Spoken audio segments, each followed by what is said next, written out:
All right, Daniel. So I'm looking at starting a business, and I want to make sure that I protect both my personal side and the business. How should I get started with that? Um, First, you talk to your attorney to make sure that all the setup is right, that all the entities are right, Right. that you choose the right one, because you have certain protection. If you set up an LLC, it's a limited liability corporation, then everything that's owned in the LLC is at risk if something was to happen, but anything personal is not. Because if you have a house, if you have other accounts, if you and your wife work together, if you just started a sole proprietorship, then everything's on the table. God forbid income liability happens. Right. Second thing, you always look at the foundation pieces first, which is your car insurance, your umbrella policy. That's one of the biggest things that people it's an oversight, where they go, well, I'm okay no matter what happens. But you got to understand that, as I always talk about it, in medieval times you had castles. Everybody that had money had the biggest castles, but they also had a big old moat to protect the castle from everybody coming in and stealing everything that you had. Today, if you're a business owner, you're building that castle, but you already have things that you've built up to that point. You probably have a house, you probably have a car, you probably have some kind of savings account, you have things. And then the biggest value in your life is the future. Your future income over the next 10, 20, 30 years that you're going to be making. If something happens liability-wise, in state of Virginia, people can attach to your income for them up to 35% for the rest of your life until Say they're that again. covered. What does that mean? If somebody was to sue you for any kind of liability purposes, Sue the business or business or personal, if you set up a sole proprietorship, then everything is personal. Right. If somebody was to come after you because any kind of liability, perceived or not, because anybody can sue you for anything at any point, Right. if they were to win and you don't have enough assets to cover whatever that suit might be dollar-wise, they can attach to your income, and that's the law, to recoup their losses. So now you have a partner for the rest of your life. So that's a big issue whenever you're thinking about protection. Gotcha. Because a lot of people always talk about making the money. Making the money is cool, but it's also very important to protect yourself if, God forbid, something happens. Because, life is not guaranteed that everything's going to be roses and butterflies. Things happen, not that you mean to do something, but if it does, you want to protect. A lot of people that are starting a business think about the capital that they have for that. So we talk a lot about taking inventory of all your expenses, both the personal side, and it's let's just say it's $5,000. For the business side, let's say we're going to make an assumption that we think the business is also going to cost us $5,000. So our expenses per month is going to be $10,000. Yep. All right. What can we do to make sure that so talking about doing those things up front, right? You talked about making sure that you have the moat around those things. Well, let's say I don't have $10,000 a month, or I want to save as much money as I can to put into the business, not onto the insurance side. How can I kind of hack that so that I am being safe, but also being able to grow at the same time? Because very quickly, with all these kind of insurances and other expenses, you can be using all your runway on things instead of actually starting or growing the business. Growing the business is the most important thing, because that's obviously going to give you long-term dividends, and it's going to give you the best return. The insurances, that's cheap stuff. Like umbrella policy, $1 million, I think your PNC person can give it to you for less than $200 a year. But it's such an awesome protection piece that covers you, and then it's just okay. So that's the one thing that I would worry about. Everything else you don't have to worry about until later. So then making sure that you develop a good marketing, develop all the brand, develop everything for the business, and that's where you want to spend your money, because that's going to give you the quickest return, obviously. So you take that $5,000, $10,000 and start investing into the business. So I am that business owner, I am that new person, and I'm looking at the financial planning for a long time. Now, some people pay themselves day one, some people don't pay themselves day one. How do you typically see kind of the outward piece of someone's financial planning through the business and through the personal side? Like when is it okay to take money out? When should they start investing that not in the company instead of a long-term retirement plan? So when it comes to the planning piece, I would guess that the person might be at the point where they're already paying themselves, because the first part when you're not paying yourself, it's just survival. you're not really thinking about saving. You're thinking about making sure that if you have payroll, that you cover the payroll. If you have, passive or whatever kind of expenses, you cover the expenses. The same rule in personal works in business, which is 3 to 6 months worth of basics. So savings is the king, cash is king. You don't think about anything until there's enough money in a savings account to cover you for a period of time. Because when you're starting a business, when you're building a business, cash flow can be interesting. Sure. So that's the first thing. You want to protect. Again, I don't keep talking about protection, but it's all about protection in the beginning to make sure that you survive, that you continue doing things that you need to be doing, get through that first year or two. Because, and I believe people will jump into saving too soon. Just because. When you think about, most people talk about investing, it's mostly into the stock market. Mm-hmm. The way I look at it, most of my clients are either business owners or physicians. So, when I think about investing, all I'm doing is taking money out of my pocket and putting it into some other business owner's pocket. Mm-hmm. Now, I'm a business owner. I decide when I wake up, I decide how hard I work, I decide the decisions I'm making, I decide all those things, and I hold them in my hand. And probably nobody's going to work as hard as you or I do. But when I give it to somebody else and then the market drops 1,000 points in a day, how much control do you really have? Right.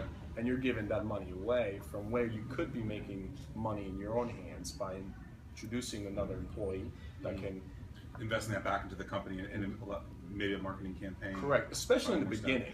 Yeah. Because when you have a business that's starting, development, being a part of Hatch, being a part of the community, being able to get your name out there and building your client base, that's the most important and the best return you're ever going to get. Once you get after that point, that's whenever you start talking about investing. That's where the second level is liquidity is a huge deal. So people are too quick to jump into the IRAs, the Roth IRAs. And liquidity is what? Like how liquidity just means, hey, if I need it, I can get to it without penalties per se. So if I need to pull $5,000 out of the savings account, I can do that. I can maybe take $5,000 out of the stock market. Correct. Things like that. Okay. Yeah. So it's for a 9-to-5 employee, planning is different than for a physician or. So non-liquid could be like your 401k. Non-liquid is a 401k, IRA, Roth. Yep. All those things that you can't really touch the money until really 59 and a half. That's a long time for the money to be just sitting. So there. when? 59 and a half. You have to be 59 and a half. When you can actually touch the money without penalties. Right. Before the penalty is 10% and then plus tax. Okay. So it's it turns out to be around 40 plus. A big chunk of money. A big chunk of money. And the worst part, also, a lot of people will say, well, 401k, I can get a hold of it with a loan. What they don't understand is that when you pay the loan back, you're paying it with after-tax dollars. You're putting it back into the 401k. Against the 401k? Against, out of the 401k. Yeah. Most of the 401ks allow you to do that. But you're paying the loan back with after-tax dollars, which means now you're paying taxes on that contribution back into the 401k. Right. And then you take the money out of pay taxes again. So you're double taxed on every loan dollar out of the 401k. You could be looking at a cost of 40, 50, 60, 70% depending on your tax bracket. Not fun. Not fun. It's the most expensive money to borrow. You would be better off going to a bank and getting a collateralized loan with something at 4, 5, 6, 7% rather than taking out your 401k. It's very, very expensive. One thing I've heard you say before, which I think is interesting, is a lot of people in business say, or a lot of people that are on the fence say, I'll do this when I have blank. I'll go to the gym on Monday, not today. I'll go to why you laugh, is it me? I'll start my business when I have $100,000 in the bank account. Yep. And time value of money. Time value of money is huge. People don't understand. When you're talking about either starting a business or starting to invest or starting to save or whatever it is, really the three variables, especially when it comes to investing and saving, are the dollar amount that you can save, the amount of return that you're trying to chase, and then the time that you have left. You can always save more, you can chase more, you cannot get back time. So people always get caught in that situation where, well, I'll do it later and I'll do it later. Well, I'll pay off my car and my house and all that stuff and then I'll start saving. But they don't understand, they're getting rid of that one thing that they can't ever get back. Because they could always make more money. They can get a raise, they can get a tax refund and dump more money into it. Mm-hmm. But if you start sooner, even if it's $200, but I'm also building the savings, but I'm putting this towards tomorrow. That $200, if you started 5 years later, would have to be $750 a month. So what if a business had debt, or a person had a credit card debt, and they also wanted to save or start investing? are you saying that they should not pay off that stuff first, or should No, they pay off that stuff? And so, okay, case by case. Depends, and it's very simple case by case. So there's a difference between compound debt interest and then simple interest. So for an example, the car payment. Most of us that have decent credit, our car payment interest is usually between 0% to maybe 4%, 5%. These days interest is obviously so low. Sure. And then it's a simple math because it doesn't increase as the years go by. It actually decreases. The calculation has already been set. It doesn't increase in cost to you. Right. For an example, exactly the interest opposite. Decreases. So Correct. you're paying off principal, right? Correct. The other side of it is a credit card. Compound interest, high interest, horrible. It actually gets worse and worse and worse. So that's why the credit cards had to put the balance and how many years it would take you at current payments, just to tell people that this is going to get worse if you don't pay more. Right. So, as just a financial decision, they do say that, don't they? Yeah, absolutely. It's hilarious because the people were, I'll just pay the minimum. Minimum actually doesn't cover the interest, so that actually the interest continues to grow on top of what you owe, and you get more and more and more debt, which is ridiculous. So when it comes to a business owner decision, or even a person, if you have a 1.9% car loan, simple math interest, taking money out of a savings account, mutual fund, 401k, IRA, or not investing and paying it off, what you're doing is you're saying, I don't want to make more money in a compound environment. I'm going to pay a less interest, simple environment loan. You lose. Same thing with a house. It's a tax deductible, low interest, simple math loan. Why would you want to pay that off when you could be making 4, 5, 6, 7, 8, 9, 10, 12, 20% on a compound environment? So you really got to take an inventory of what your options are. Correct. See how you could do things different. And whether you can or cannot do that. If you're one of those people that just spends money, if you're not, that's a different conversation. What about businesses that are looking to grow so do you ever see cases where people or a business will invest in other businesses to grow? And how do you kind of forecast those type of opportunities? A lot of times it's a close or connected business to what you already have. So, I see a programming business investing into another entity that might be web design or graphic design or something like that, because they kind of help each other out. So there's some connection between the two. But so more like a partner. A partner. Finding the right person, investing correct. in a new website and new collateral. And you can send business, and it's a kind of mutual beneficial relationship. A lot of people will do that. I don't see too many people that just kind of go, well, I'm just going to invest into this thing. So you don't normally see, and so I'm trying to ask every question that could possibly out there. Yep. So individuals typically invest in the stock market and mutual funds, etc., not a business. So a business should focus on that money being invested back into the business in different ways. And then their salary that they give themselves should be focused on the personal side. Correct. So my goal for today in this is to really say, focus on your personal side, focus on your business side, and really know what should be business side and what should be personal side, and when you can overlap those things to really have a good path. That's a great point, because what happens to a lot of business owners, they always say, well, I'm reinvest in my business. So they end up being cash poor. One of the things that they have to realize is that there has to be a separation between personal and business. That's what you were just talking about. So if you're making money in a business, you always got to think about, at some point, you're going to have to start taking money out of that entity and putting it onto another asset side, so you're not one-dimensional. It puts you in a really tough position, because then you're just this business and you have nothing else. So most of the time I'll tell my clients, hey, great, if you're a real estate investor, if you're an IT company, whatever it is, that's awesome, and you're building that and investing into it. But the more money you make, you should be taking 10 or 20% and just putting it onto the other side of assets, which would be mutual funds, 401ks, IRAs, cash value policies, muni bonds, savings, whatever it is. Yep. So say that again. So you take 10 to 20% and put it on something else. Correct. And the other 80%, what do you do? Just your normal day-to-day life stuff? Day-to-day life, continue investing into the business, living the way you would be living anyway. But I don't know if you ever read the Richest Man in Babylon. It's just a story of parallel lives of a king and a normal working person. The king was spending everything. The normal person was saying, hey, 20% of everything I bring in the first day of the month goes to me, and then anything else happens with the 80. At the end, that person was the richest man in Babylon. The king spent everything, didn't have anything. Right. So it's a very, very easy conversation. The more money you make, the more things you get, the bonuses, the refunds, the whatever it is, you should be taking, because you never had it. That's the easiest savings to make. Right. Like I always had the 50% rule. If I have an increase in pay, I take 50% of that increase because I never had it. It's not like I had to get rid of something. I'm still increasing. It's something that you Correct. weren't expecting. I'm still increasing my income or lifestyle by 50%, but I'm saving 50 and I don't feel it.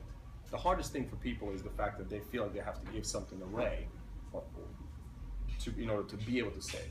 So, a tax refund comes in for 8 grand, great. Take 4, dump it into a savings account. Take 4 below it. Because most people feel bad about living and spending because they don't save enough. Right. And that's a shitty position to be in. Absolutely. What, last question, is there kind of a trend that you see that people, that you wish they didn't do, but they tend to do more often than not? And what would you say, if there is a trend, how they could be doing that differently to get a more successful path forward financially? A trend. A trend is always living outside the means.